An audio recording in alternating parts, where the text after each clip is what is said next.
প্রায় 22-23 হাজার ডোজের মতো সিমেন্ট পেয়েছে গত 1 বছরে, এবং মাঠ পর্যায়ে এটার অনেক বাচ্চা তৈরি হয়ে গেছে। কোনো খামারি থেকে আমরা এটার বাচ্চার প্রসবজনিত জটিলতা এখন অফিসিয়ালি আমরা পাই নাই।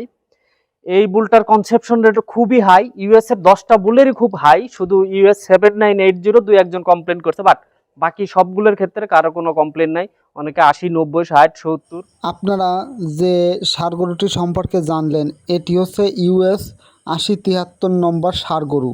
এটি আমেরিকা থেকে আমদানিকৃত। এর মায়ের দুধের রেকর্ড 90 লিটার দৈনিক, সর্বোচ্চ নাম্বার 1 ষাঁড় গরুর একটি বুল। আপনারা এর কিছু বাচ্চা দেখতে পাচ্ছেন। প্রথমে যে বাচ্চাটি দেখতে পেলেন, এরপর নাম 2-এ যে বাচ্চাটি দেখতে পাচ্ছেন, বাচ্চাটির গ্রোথ কিন্তু খুবই ভালো।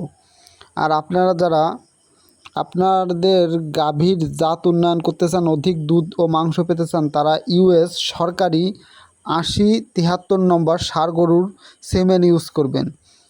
আপনারা অতি অল্প সময়ে আপনার খামারকে ডেভেলপমেন্ট করতে পারবেন। এরপর নাম্বার 3-এ এই ইউএস 8073 নম্বর ষাঁড় গরুর আরও একটি বকনা বাচ্চা আপনাদের দেখাচ্ছি। বাচ্চাটির কোয়ালিটি কিন্তু খুবই ভালো।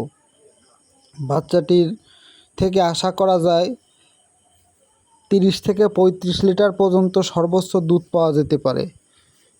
এরপরে নাম্বার 4-এ আপনারা ইউএস 8073 নম্বর যে প্রথমে যে ষাঁড় গরুটি দেখছিলেন, এর আরও একটি বাচ্চা, এই যে সাদা কালো রঙের বাচ্চাটি দেখতে পাচ্ছেন। বাচ্চাটি কিন্তু খুবই ভালো এবং আকর্ষণীয় মানের। হ্যাঁ দর্শক, আমার ভিডিও যদি ভালো লাগে অবশ্যই চ্যানেলটি সাবস্ক্রাইব করে রাখবেন। আর আপনারা যদি দুধে মাংসে সমৃদ্ধ হতে চান, তাহলে অবশ্যই সরকারি ইউএস 8073 নম্বর ষাঁড় গরুর সিমেন্ট ব্যবহার করবেন।